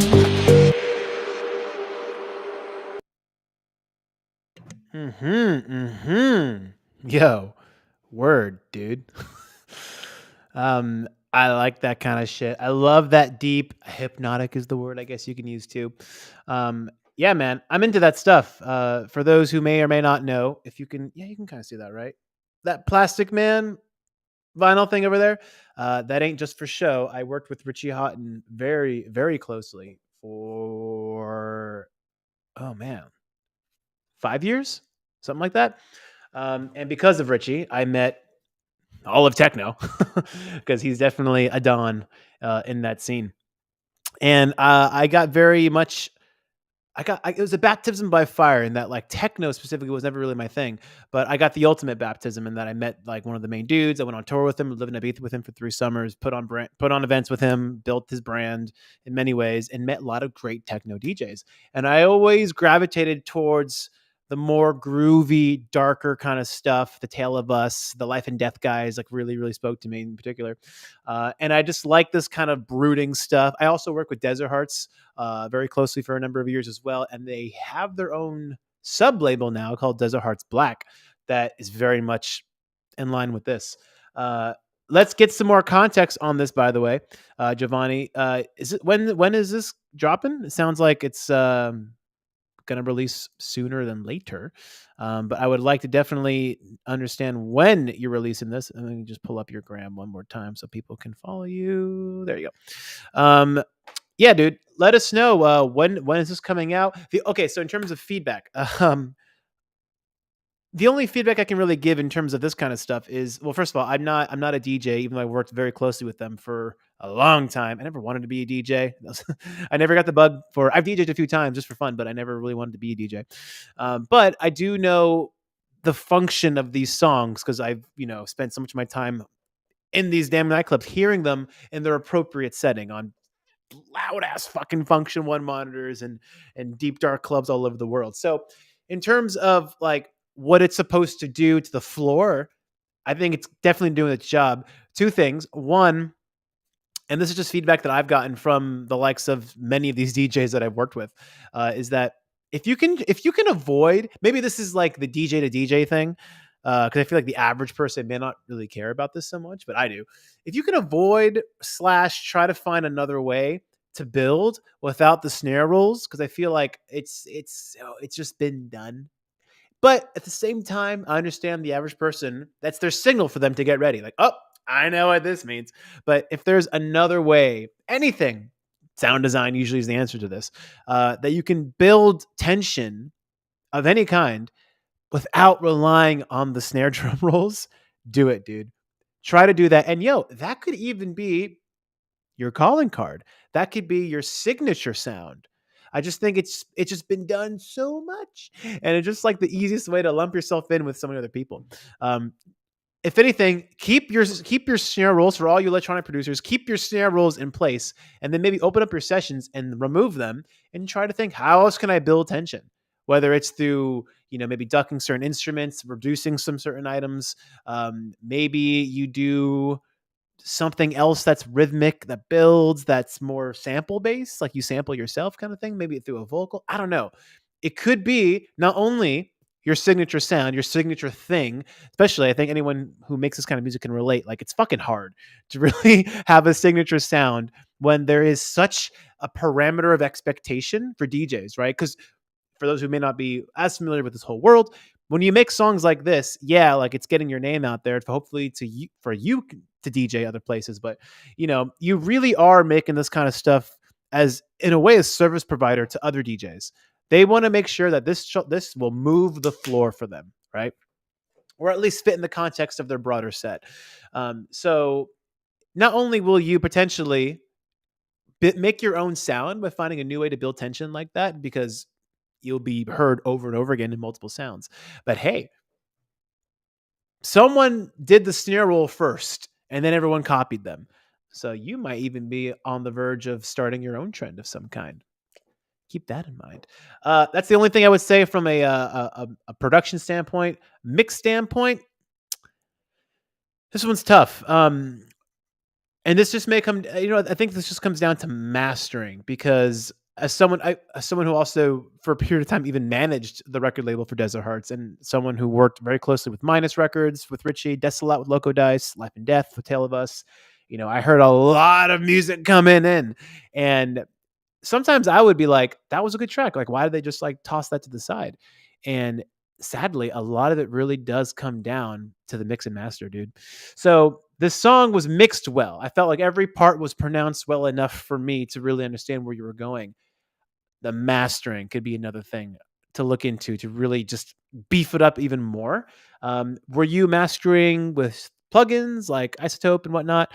Or were you going through some analog gear? I would really encourage you to find someone who's got some really sweet, crispy analog gear to really pump, and the whole analog versus plug-in debate, yeah, man, I don't know. I'm a little more biased about analog only at the end of the whole thing. I feel like analog, at least for me, like I really notice analog more on the mastering. I really think that's where the analog stuff should really come in terms of budget. All in the box, gotta send this to mastering. Yeah, dude, I think that's the only thing really missing here is I feel like it just needs just to fucking be undeniably bumping. But the bones are here. Not even no, the bones and the flesh are here actually, because it's mixed well. It just needs some nice clothes, a nice uniform on top of it. But I think it's dope. Keep in touch with me. Actually, send me this song when it's done, fully mastered. Or if you need links to people, I can happy to refer you to people who can master it for you too. But send it to me when it's done, and I'm happy to send it over to pretty much all the labels I just mentioned. Quick email to some old friends is all it takes, dude. And you never know. You might get a track signed. You might get it at least played. You never know. Auto Blue says, I know some of the bunch of sick analog gear I can link you to. Yeah, I think we all know. I think we all know. But yeah, I would attest that analog really matters most, at least for me in my ear on the mastering side of things. But you did submit. Actually, I even linked out to your socials. What am I doing over here? Let me go ahead and pull that up. The moon. To the moon. Pull up your gram. Giovanni. Illyrium. Let me go ahead and share. And if I'm not following you personally right now, please don't take it as a knock. I'm trying to follow everyone from ArtistPro specifically. Let me share the screen. Let's share the gram. Let's give some assessments. Let's give some constructive feedback here to Giovanni. Okay. Let me zoom in on this a bit more. Let me maximize the real estate. There we go. Actually, is there a way to get me in here? Oh, no, you don't want me. All right. Well, let's give precedent to the gram here. Allurum. Oh, is it not Illyrium? It's it oh, it's Allurum. Oh. Allurum. I'm blowing it. Allurum? What is it? You tell me. Hypnotic house, sexy techno. Okay. Okay. All right. So this is cool in terms of again that technician service provider component, right? Like it's sexy techno. It's very again, it's very genres. You put the genre in both, right? House and techno. All right, I know what box to put you in, and that may not be such a bad thing actually, when it comes to service providing for heads like the DJs. Um, all right, so we got some. Oh, but look, December 29th. It's been a minute, dude. It's been a minute. We're gonna just have a quick scan. Purple seems to be your thing.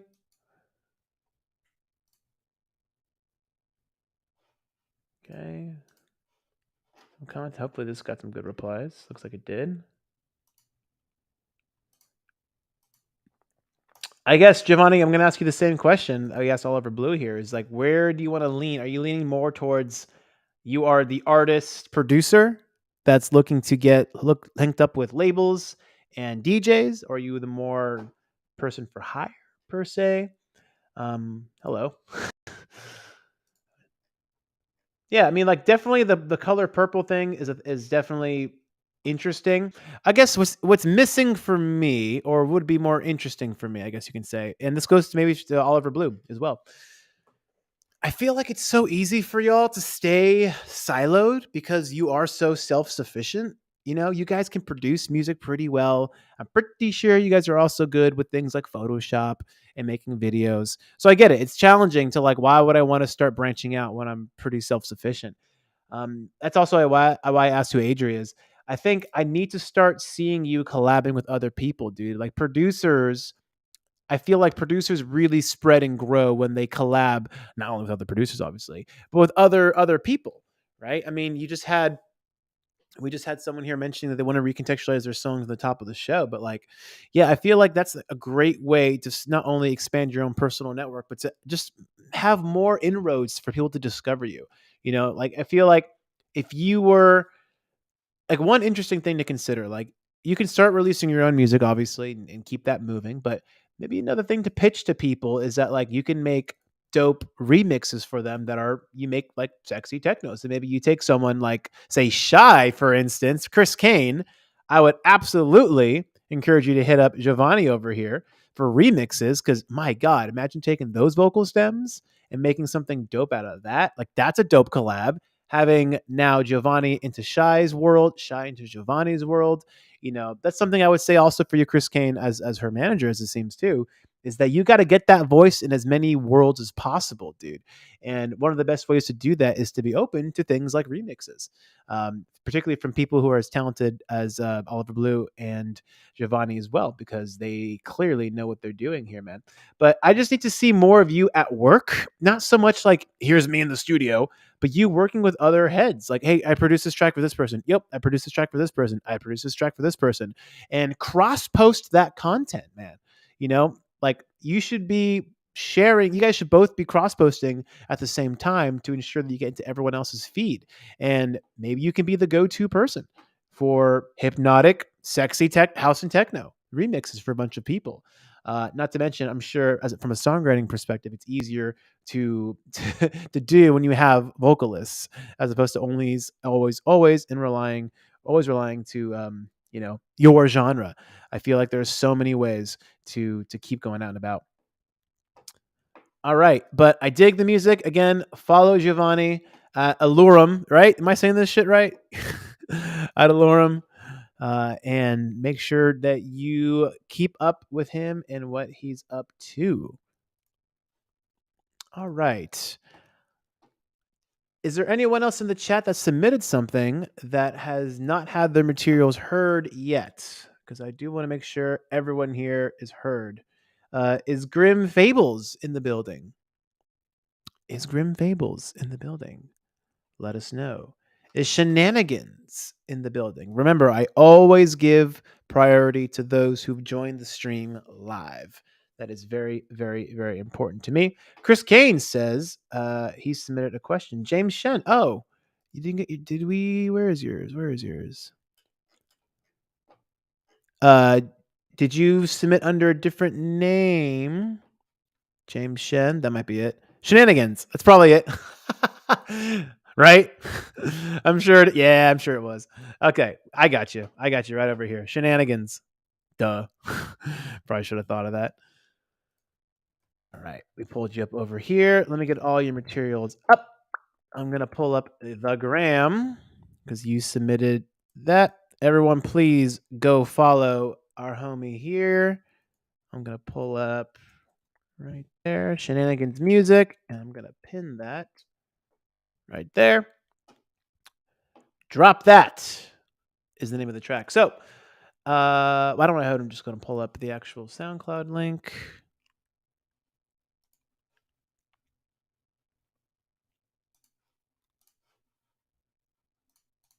All right. Before we play it, Shenanigans is the artist name. I asked him to describe the music in just 2 sentences. He gave me 2 words: groovy and fun. Word. That might be all we need. The name of the track is called Drop That.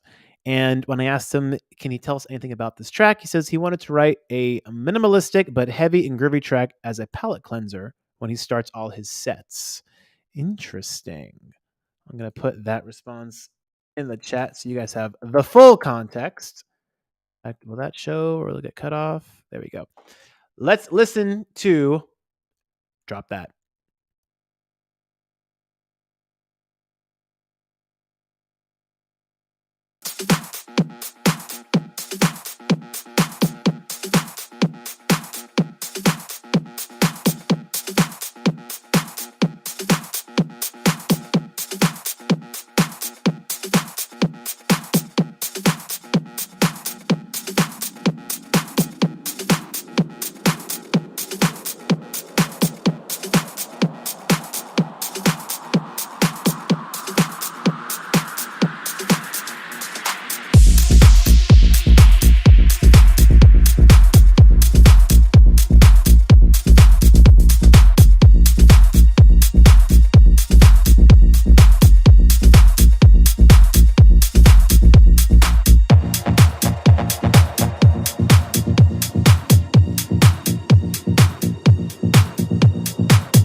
Drop that. Drop that.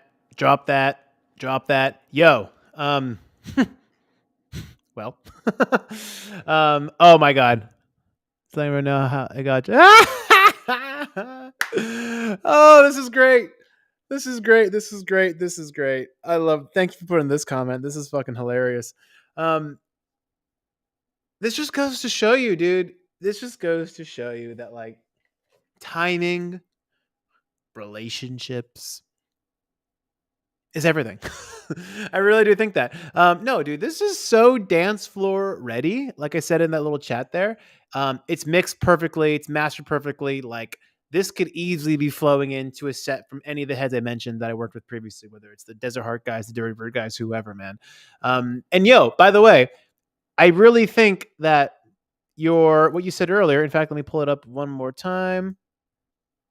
Here, want to write a minimalist but heavy and groovy track as a palate cleanser when I start my sets.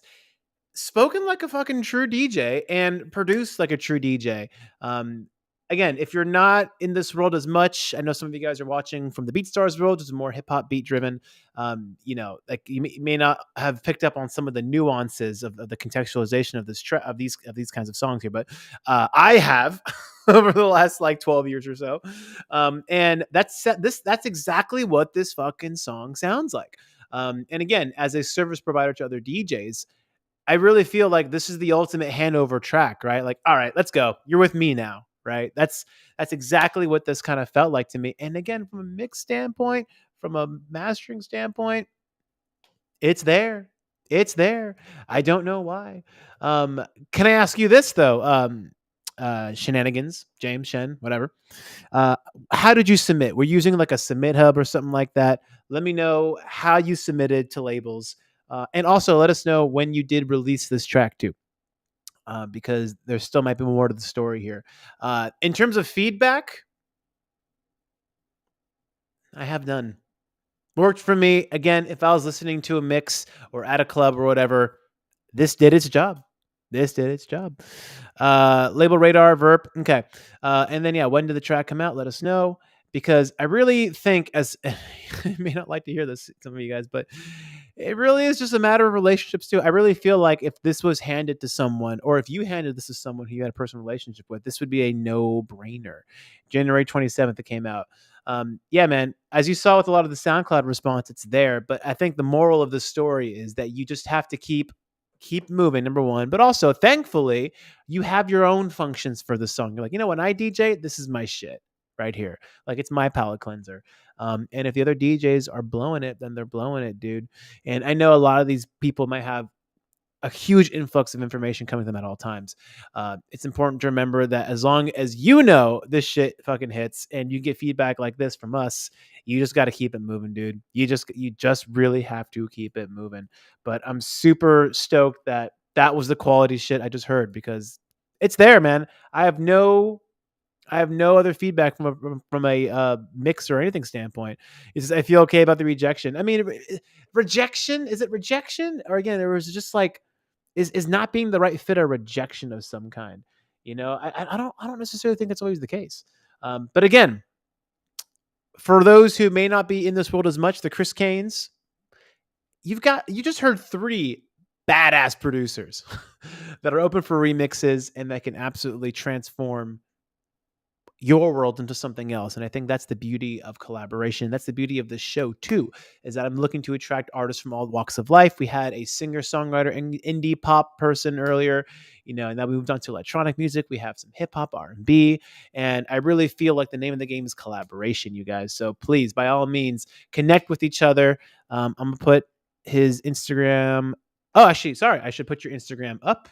What am I talking about? Let's go ahead and make sure that everyone's following Shenanigans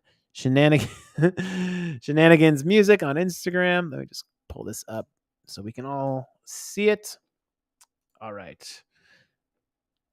And thank you for letting us know that you you got rejected by all those labels. Not laughing at you. Just it's so true though. It's constantly this battle of like, what will it take? And sometimes it just takes a facilitated connection, unfortunately. Let's go ahead and pull up Shenanigans Instagram. Let's get me. No, not in. Out. Let's get out. Okay. Here we go. Again, please, everyone, reminders, give the homie a follow. Can you read my Instagram? Enough if we have time. We have time. We're going till 1 p.m. Pacific time.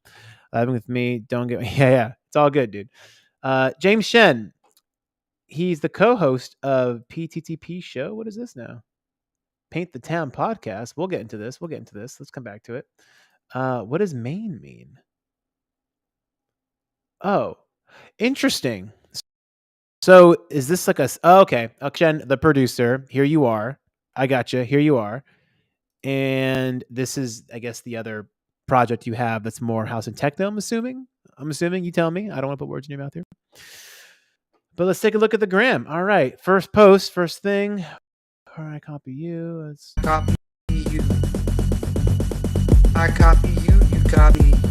Right off the bat, dude, I gotta just throw this in. Look at all of this real estate, this vertical real estate, and you're giving us this little box. It's a thing. It's a thing. You definitely got to maximize the full vertical real estate. In fact, there are so many people now that I know that are video people that literally either tilt their cameras completely just sideways, or they have certain monitors that purely work in social, and that's all they'll deliver, just vertical social clips. You can't be not maximizing the real estate here is a kiss of death. You copy me, I copy you. You copy me, I copy you. I mean, it's also worthy content, man. You copy me, I copy you. You copy me, I copy you. I copy you. Okay, so you've repurposed the context.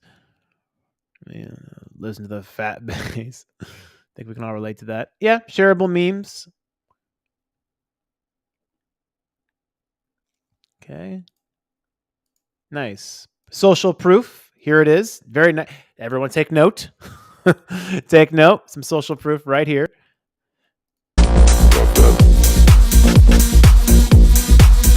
Yo, by the way, James, why don't you let us know? And this song was rejected by 30 labels.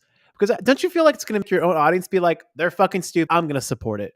You know what I mean? I feel like you can't underestimate people's affinity for what you do for them. You may not, and don't underestimate people's willingness to support, dude. Seriously. I think that's hilarious. That's something you should say to people. It got rejected by every label. Because then people will feel more adamant. They'll be like, what the fuck are they talking about? This is good. And then they may even start, and then imagine like tag the label that you think this should have gone to. Another option.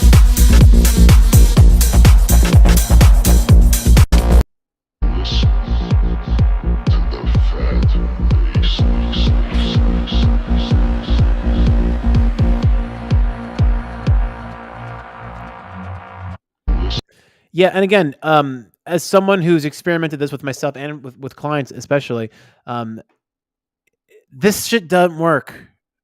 It just doesn't work, unfortunately, and it's okay to a degree. Okay, so let me paint a better picture here.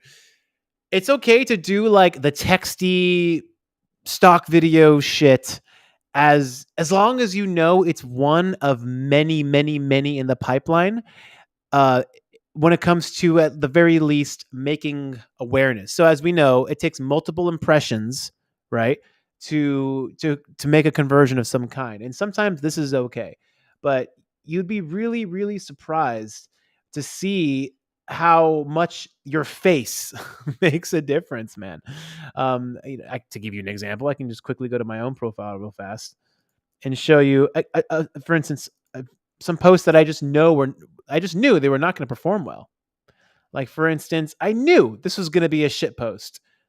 ArtistPro is back Mondays live on. All right, I knew that was not going to perform well. Versus Hisham here reminding you that the ArtistPro show is returning.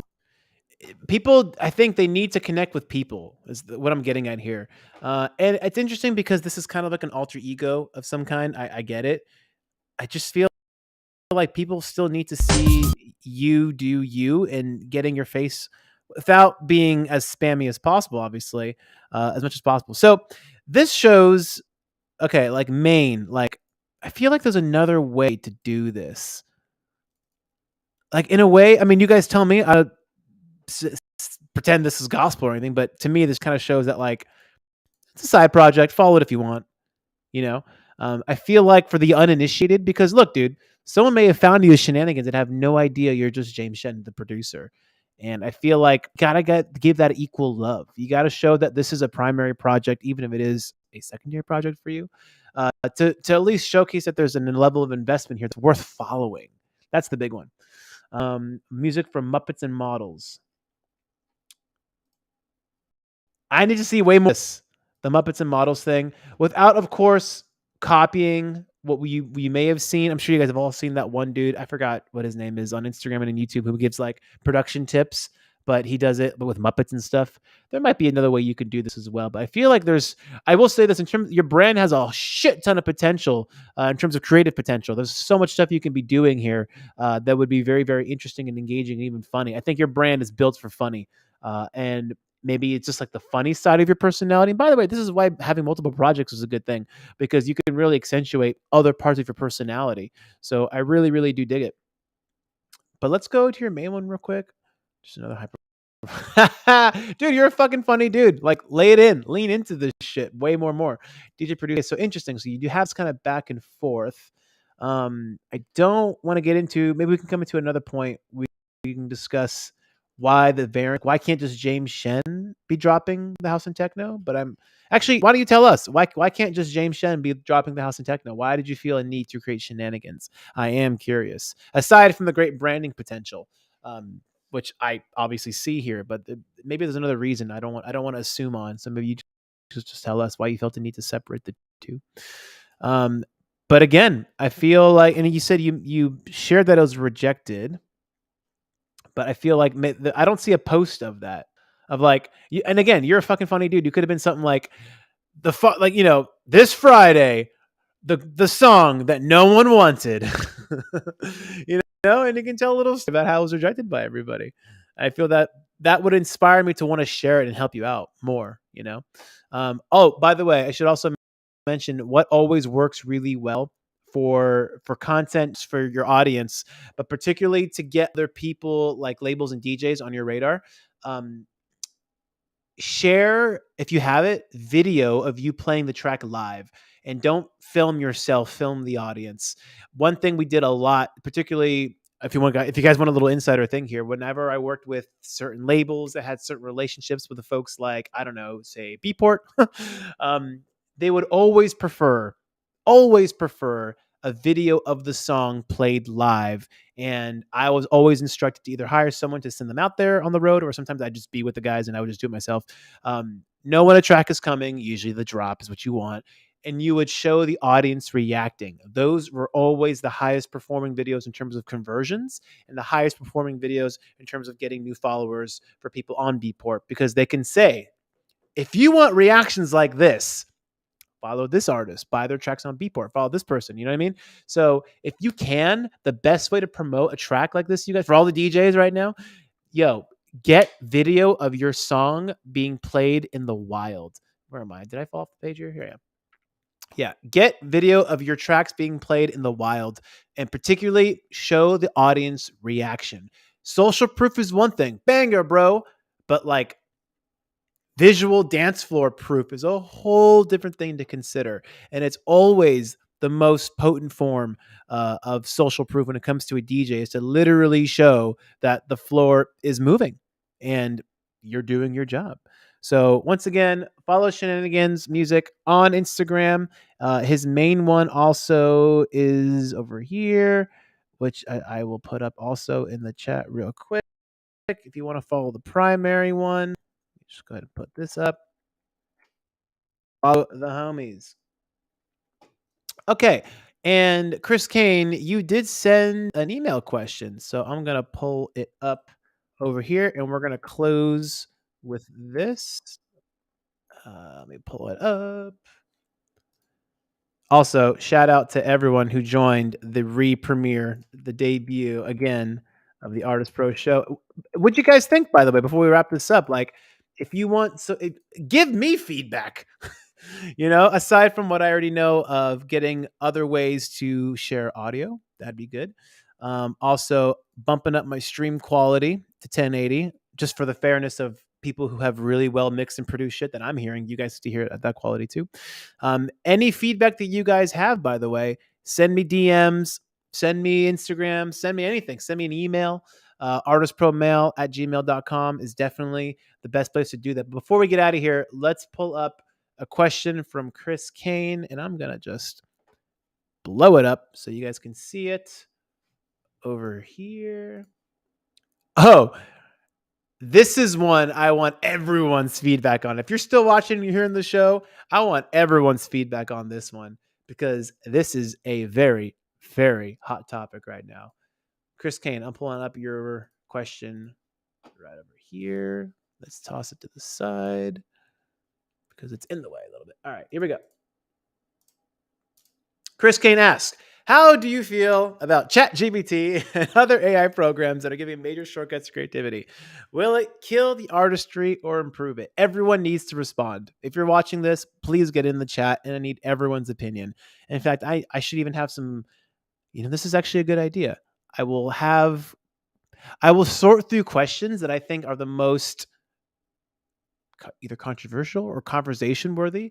And I got to pull up a little like Jeopardy music or something, because I want everyone to submit responses to this one, because I really feel taking the collective temperature is the best thing we can do on this one. So that being said, I want everyone, please throw in a response. What do you feel about ChatGPT and other AI programs? Have you used ChatGPT? I have. And other AI programs that are giving, it's interesting here, that are giving shortcuts to creativity. Interesting contextualization there. Will it kill the artistry or improve it? I want everyone's response. Oliver Blue already says here, the only that matters is I gotta check this out, apparently. Let me know what you guys think about this one. My general thoughts are, how do I feel about ChatGPT? It's inevitable. This is where we were always headed. Ever since the days of me growing up watching the Terminator movies, I was like, oh boy, here we go. It's coming.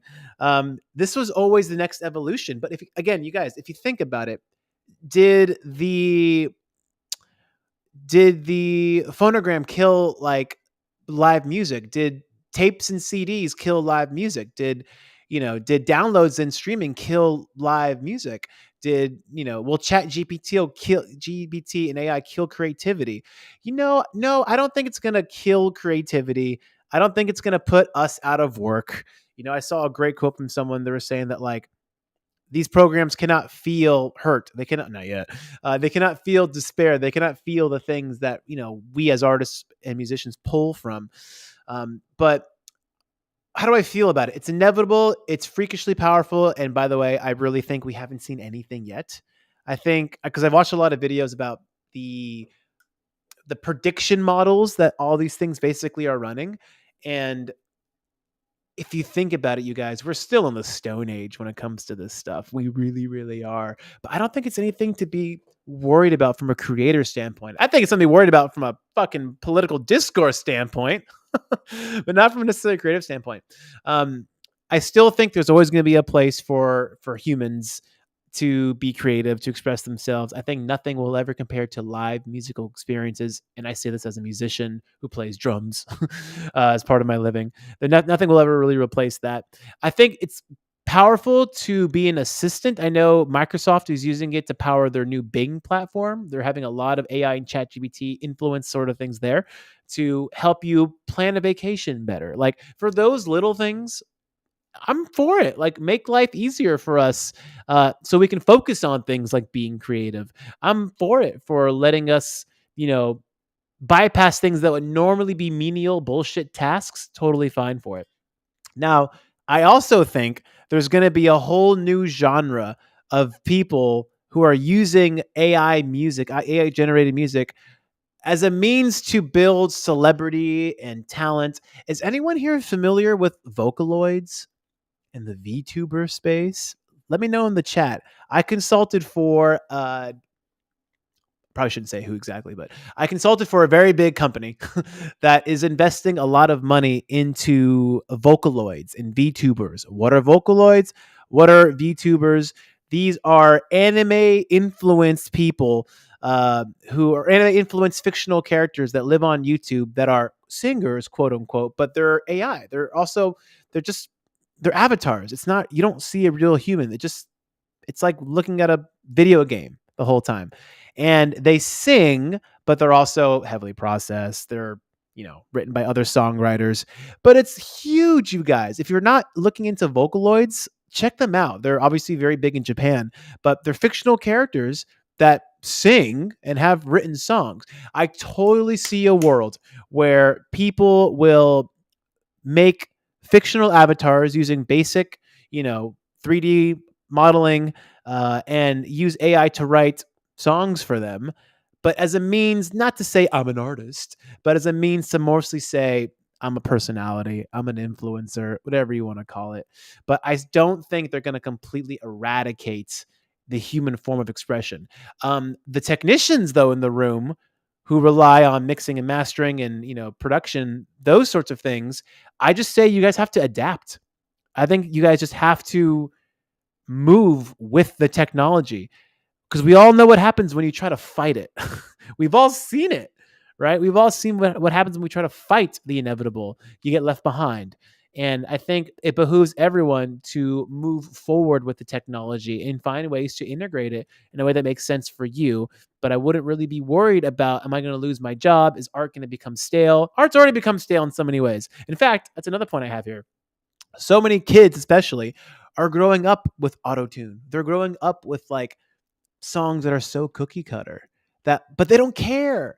So I feel like there's a whole section of people who are going to dig it just fine. At the same time, though, I also believe, this might just be me being optimistic, maybe it is, that the pendulum always swings, right? Maybe the current crop of kids today are going to grow up using AI to make all kinds of songs. But don't you think the next crop after them might reject that? That's just what we do. The new generation always rejects the status quo of what we have going on. Maybe we might see a swing, a return to live music, to live instrumentation.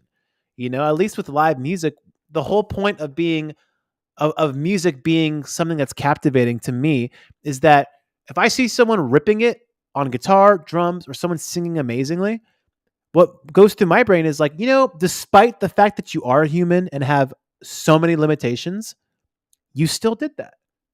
That's amazing. So if I saw a fucking robot or a Vocaloid singing perfect pitch and all this shit, I'd be like, well, that's not really impressive. It's not impressive. I think people will still be drawn to things that are impressive. Is it impressive to see someone lip syncing to something that was made by a robot? I don't know. I don't think so. I still think we're going to be leaning towards people who are impressive. And I don't know if just relying on AI is going to be the key to that. All right, let's see what you guys have to say here. Alurum. It's kind of scary. I feel at first it will improve it, but after a while, people will want to go back to the humans. Yeah, like I said, the pendulum I think will swing, and I really hold fast that people still look to talent as something to invest in and something to hold on to. And look, it could be argued. And by the way, I've heard this argument so many times with electronic music and DJs, like, there's no skill to that. First of all, you put together a fucking compelling DJ set that tells a story over the course of several hours and read a dance floor, but also electronic production, dude. Like, you got to know how to move an audience and how to build that. Can AI do that? Yeah, but again, if everyone is going to sound the same, it's going to be up to you to find things that are not so repeatable. Don't forget, for now at least, AI is building things that are based off something that's already pre-existing. So can AI break new ground? Maybe, maybe not. Maybe in a new, different kind of way. But it'll be up to us to move with the technology and, frankly, continually distinguish ourselves from the robots. Frankly. Let's see what else we got. And he says, because of the human feeling. Correct. Chris Kane, I use ChatGPT for Spotify pitches. That's hella funny. It's so funny. I was asked to write a speech for a high profile client of mine. He was accepting a big award. And at the end of it, his manager's like, oh, dude, I should have just used ChatGPT. And I was like, oh, fuck. I should have. I spent like a whole day on the speech for him. And I just used ChatGPT just to kind of get a baseline of like, all right, let's see what they would say. And I was like, this ain't bad. It's generic as all hell. It's up to me to fill in the gaps from a personal note because I know the composer very, very well, obviously. But I was like, this ain't bad. This actually ain't bad. So it would have saved me some time, but it also would have made the speech sound kind of generic, right? Which is fine. I think I'm picking up a theme here. AI and ChatGPT. For now, it's just going to keep you in it's fine. It works. It's mediocre. Is that what really is going to get with people over the top and into a whole new audience base? Fine in mediocrity? I don't think so. Let's see. Oliver Blue, improve. I love using AI as a tool with meme correction or creation, rather. Yes. Again, there are so many things that it's going to be useful for. But again, I just don't think it's going to replace us per se. Henry McIntyre, I never use it, but personally, not a fan. I guess on principle. However, yes, it was inevitable. Yeah, I get you on the principle thing. Again, I just feel like at a certain point, we can't look at the evolution of these things. But, actually, guys, it is important to know that we are at the precipice of something big, though, with it, because there's always this within tech. I mean, I'm from San Francisco, so I was always shown this idea of like the race to 100 million users. Like, how long does it take your product or company to get to 100 million users? And over the course of time, things like the internet, then through different social platforms, that window has gotten shorter and shorter and shorter.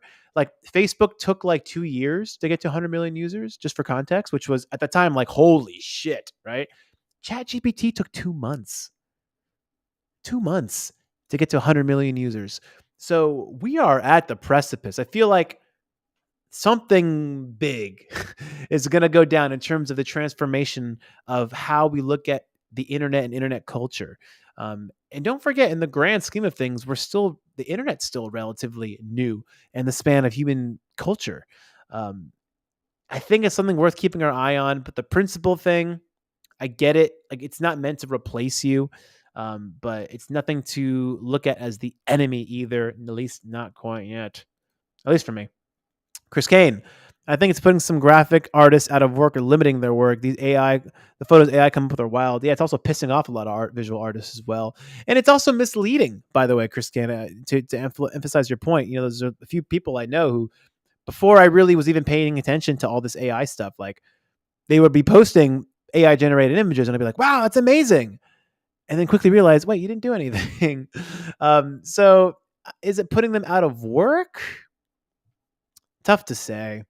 Tough to say. But again, adaptation is key.